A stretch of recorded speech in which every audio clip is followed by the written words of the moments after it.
ഊടാ രാജാ ലാ ദാരാ ബാലാ ദലാ ധലാ ധലാ ധരാ ധരാ ധലാ ധലാ ധിരാ ധരാ ധിരാ ധരാ ഓ ദിവി ധരാ ധരാ ധരാ. Hallelujah hallelujah hallelujah hallelujah. ദൈവത്തിന് മഹത്വം, ദൈവത്തിന് മഹത്വം, ദൈവത്തിന് മഹത്വം, ദൈവത്തിന് മഹത്വം, ദൈവത്തിന് മഹത്വം. ഇന്ന് രാത്രി ആത്മശക്തിയാൽ ആത്മമണ്ഡലത്തിൽ ദൈവം ചില വിടുതലുകൾ അയക്കുക. ചില രോഗപീഠകൾ ഇന്ന് രാത്രി അടിയുക. ക്യാൻസറിന്റെ ശക്തികൾ, ബ്രെയിൻ ട്യൂമറിന്റെ വ്യാപാരങ്ങൾ, ഉദര സംബന്ധമായി എല്ലാം മേറാ രോഗത്തിന് ഇന്ന് രാത്രി സൗഖ്യം. ഡോക്ടർമാര് ചിലപ്പോ ഉപേക്ഷിച്ച വിഷയമായിരിക്കാം. അവൻ 4th സ്റ്റേജ് ആയി കാണും. അവന് ചികിത്സിച്ച ഭേദമില്ലെന്ന് പറഞ്ഞു കാണും. പക്ഷെ ഇന്ന് രാത്രിയിൽ യേശു നിന്നെ സൗഖ്യമാക്കും. ഈ രാത്രി യേശു നിന്നെ വിടുവിക്കും. ഇന്ന് രാത്രി ദൈവിക വിടുതൽ. ദൈവത്തിന്റെ മകത്ത് ജനത്തെ അനുഗ്രഹിക്കുന്നു, ജനത്തെ അനുഗ്രഹിക്കുന്നു, ജനത്തെ അനുഗ്രഹിക്കുന്നു, ജനത്തെ അനുഗ്രഹിക്കുന്നു. ഈ ദേശത്തെ അനുഗ്രഹിക്കുന്നു, ചുറ്റുപാടുകളെ അനുഗ്രഹിക്കുക. ഓ ദൈവത്തിന് മഹത്വം, ദൈവത്തിന് മഹത്വം, ദൈവത്തിന് മഹത്വം, ദൈവത്തിന് മഹത്വം, ദൈവത്തിന് മഹത്വം. ആമേ. ഇന്ന് പ്രസംഗം അധികം കേട്ടില്ലെങ്കിലും ശരീരത്തിലൊരു വിടുതൽ അനുഭവിക്കണം. ഇന്ന് മെസ്സേജ് അധികം കേട്ടില്ലെങ്കിലും ശരീരത്തിലൊരു വിടുതൽ ഉണ്ടാകണം. ഇന്ന് വന്നതുപോലെ തിരിച്ചു പോകരുത്. ദൈവാത്മാവ് ഇന്ന് രാത്രി കാണുക. ചില ബന്ധനങ്ങളെ ദൈവം അടിക്കുക, ചില കെട്ടുകൾ ഇന്ന് രാത്രി പൊട്ടുക. നീ എന്റെ ബന്ധനങ്ങളെ അടിച്ചിരിക്കുന്നു, ഞാൻ നിനക്ക് സ്തോത്രയാഗം കഴിച്ചു. അടാ ദലാ ദലാ ധരാ ധിരാ. ദൈവത്തിന് മഹത്വം, ദൈവത്തിന് മഹത്വം, ദൈവത്തിന് മഹത്വം. രോഗക്കെടുതികൾ ഇന്ന് രാത്രി മാറട്ടെ.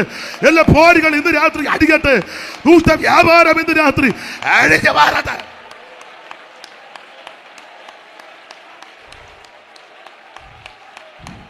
കൃപ കൃപ കൃപ കൃപ. ദൈവത്തിന് മഹത്വം, ദൈവത്തിന് മഹത്വം, ദൈവത്തിന് മഹത്വം, ദൈവത്തിന് മഹത്വം, ദൈവത്തിന് മഹത്വം, ദൈവത്തിന് മഹത്വം, ദൈവത്തിന് മഹത്വം, ദൈവത്തിന് മഹത്വം, ദൈവത്തിന് മഹത്വം, ദൈവത്തിന് മഹത്വം, ദൈവത്തിന് മഹത്വം, ദൈവത്തിന് മഹത്വം. ഇന്ന് രാത്രി ഒരു അറ്റം മുതൽ ഒരു അറ്റം വരെ ദൈവാത്മാവിന്റെ വ്യാപാരം ഉണ്ടാകട്ടെ. ഇന്ന് രാത്രി വിടുതലിന്റെ വ്യാപാര ശക്തി യേശുവിന്റെ നാമത്തിൽ, യേശുവിന്റെ നാമത്തിൽ, യേശുവിന്റെ നാമത്തിൽ, യേശുവിന്റെ നാമത്തിൽ.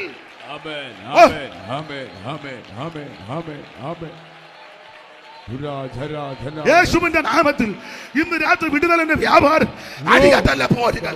ഇന്ന് രാത്രി നിന്റെ കുടുംബത്തിനെതിരെ, നന്മയ്ക്കെതിരെ, തലമുറയ്ക്കെതിരെ വെല്ലുവിളിക്കുന്ന ദൂഷ വ്യാപാരങ്ങൾ അടിയട്ടെ.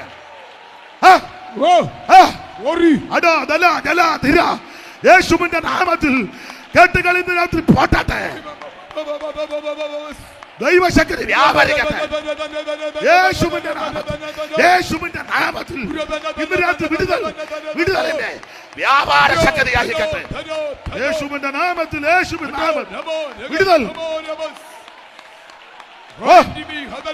ബന്ധനങ്ങൾ ഇന്ന് രാത്രി അടിയട്ടെ. നിന്റെ കുടുംബത്തിനെതിരെ, നിന്റെ തലമുറക്കെതിരെ, ദൈവ സഭയ്ക്കെതിരെ, ആത്മിക ശുശ്രൂഷക്കെതിരെ. എഴുന്നേറ്റ് നിന്ന് ആരാധിക്കാൻ താല്പര്യമുള്ള എഴുന്നേറ്റ് നിന്ന് ആരാധിക്കുക. ഇന്ന് രാത്രി വിടുതൽ വ്യാപരിക്കട്ടെ. നിയോഗമുള്ളവർ, നടത്തിപ്പുള്ളവർ ഇന്ന് രാത്രി വിടുതലോടെ തിരിച്ചു പോകണം. ദൈവ ശക്തികൾ നിറയാ കെട്ട് പൊട്ടട്ടെ. ഇന്ന് രാത്രി എല്ലാ കെട്ടുകൾ പൊട്ടട്ടെ.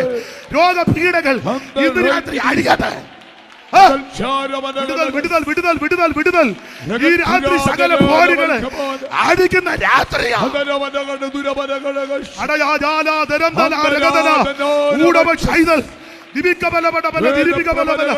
ദൈവത്തിന് മഹത്വം, ദൈവത്തിന് ഇന്ന് രാത്രി വിടുതലിന്റെ വ്യാപാര ശക്തി. യേശു ഏകരക്ഷകൻ, യേശു മാത്രം രക്ഷകൻ. ഇന്ന് രാത്രി മറ്റൊരുത്തൻ രക്ഷയില്ല. യേശു ക്രിസ്തു മാത്രം രക്ഷകൻ.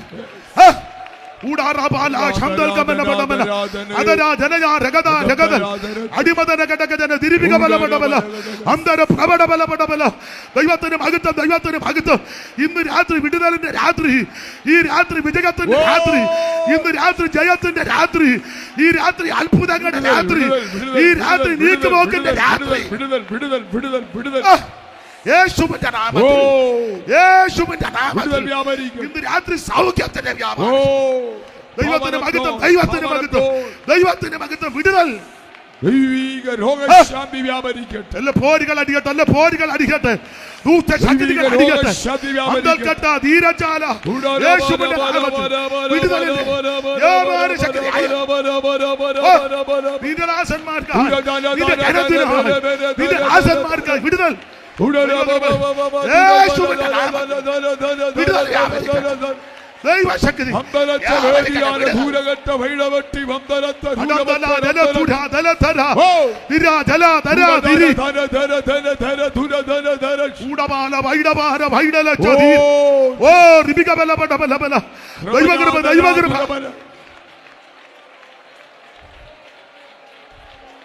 യേശുവിന്റെ അധികാരമുള്ള നാമത്തിൽ, യേശുവിന്റെ അധികാരമുള്ള നാമത്തിൽ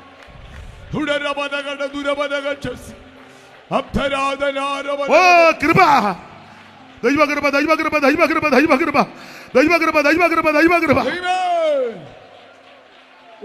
കരമുയർത്തി ഹല്ലേലൂയ പാടാം. ഒരിക്കൽ കൂടി ഹല്ലേലൂയ പാടാം. ദൈവത്തിന്റെ പരിശുദ്ധാത്മാവ് ഇന്ന് രാത്രി ചിലരെ സന്ദർശിച്ചിട്ടുണ്ട്. ചില വിഷയങ്ങൾക്ക് ഇന്ന് രാത്രി ദൈവം പരിഹാരം ഇരിക്കണ്ട, എഴുന്നേറ്റു. ഇന്ന് മെസ്സേജ് അധികം സംസാരിപ്പാൻ ഒത്തില്ലെങ്കിലും ഒരു പ്രത്യേക നിയോഗത്തിൽ ദൈവാത്മാവ് ചില കാര്യം ചെയ്തിട്ടുണ്ട്. വരുന്ന ദിവസങ്ങളിൽ തന്നെ അനുഭവത്തിൽ വരും. നിങ്ങൾ സാക്ഷിക്കും. നിങ്ങളുടെ വീടിനത് വിടുതല, ഈ ദേശത്തിന് വിടുതല, ഈ സഭയ്ക്കത് വിടുതല. കരമുയർത്തി ഹല്ലേലൂയ പാടാം. ആ കരങ്ങൾ വീശി ദൈവത്തെ ഒന്ന് മഹത്വപ്പെടും. ഇന്നും എന്നേക്കും വേർപിരിയാതെ ക്രിസ്തുവിൻ കൂടെ പാർക്കും. ഓ ഇന്നും ഓ വേർപിരിയാതെ ക്രിസ്തുവിൻ കൂടെ പാർക്കും നമ്മളെല്ലാം. കരമുയർത്തി ഹല്ലേലൂയ പാടാം. എല്ലാവർക്കും ഇരിക്കാം. ഇപ്പോഴത്തെ നിയമങ്ങളൊക്കെ അറിയാമല്ലോ. അതുകൊണ്ട് എന്നോട് പറഞ്ഞ സമയമായി. സന്തോഷത്തോടെ പിരിയാം. കർത്താവ് അനുവദിച്ചാൽ വീണ്ടും ഒന്നിച്ചു കൂടുവാൻ അവസരം ദൈവം തരട്ടെ. ചുരുങ്ങിയ സമയമുള്ളെങ്കിലും ആവശ്യമുള്ള ദൂത് അതിനകത്തുണ്ട്. ആത്മരക്ഷയും പ്രാണരക്ഷയും ദേഹരക്ഷയും. ഏറ്റവും പ്രാധാന്യം ആത്മരക്ഷ. യേശു ക്രിസ്തുവിൽ കൂടി മാത്രം. പരീക്ഷയിൽ തളർന്നു പോകരുത്. മെതിവണ്ടിയും ചക്രമൊന്നും ജീരകത്തിന്റെ മേലും കരിഞ്ജീരകത്തിന്റെ മേലും കയറ്റി മെതിക്കത്തില്ല. ചിലപ്പം ചില വടി കൊണ്ട് കോല് കൊണ്ട് നമ്മളെ അടിക്കും. എന്തിനാ? നല്ലതുപോലെ പുറത്തിറങ്ങാൻ. ദൈവം നിങ്ങളെ അനുഗ്രഹിക്കട്ടെ. ക്ഷണിച്ച കർത്തദാസന് സഭയ്ക്കും നന്ദി. തൻ്റെ കൃത്യസമയത്ത് നിർത്തി. സന്തോഷം. നിങ്ങൾക്കും സന്തോഷമായെന്ന് തോന്നുന്നു. ഓർക്കുമ്പം എളിയവനെയും കുടുംബത്തെയും ഞങ്ങളെ എല്ലാവരെയും ശുശ്രൂഷയോർത്ത് പ്രാർത്ഥിക്കണമെന്ന് എല്ലാവരോടും അപേക്ഷിക്കുന്നു. ദൈവം നിങ്ങളെല്ലാം അനുഗ്രഹിക്കട്ടെ. ബ്ലസം പാസ്റ്റർ പറഞ്ഞു 7:30 തരുമെന്ന്. ഞാൻ 7:30 മുന്നേ വന്നു. സമയവും തന്നു. 9 നിർത്താൻ പറഞ്ഞു. വേണ്ട ഇത് തോമസ് കുടിച്ചാൻ്റെ വാച്ചല്ലേ, പിടിച്ചു. ചില ആൾക്കാർ എന്നെ പറ്റി പറഞ്ഞ ബോധവും വെളിവും ഉള്ളവനല്ല. ഇപ്പോൾ മനസ്സിലായല്ലോ, വെളിവും ബോധമൊക്കെ ഉണ്ട്.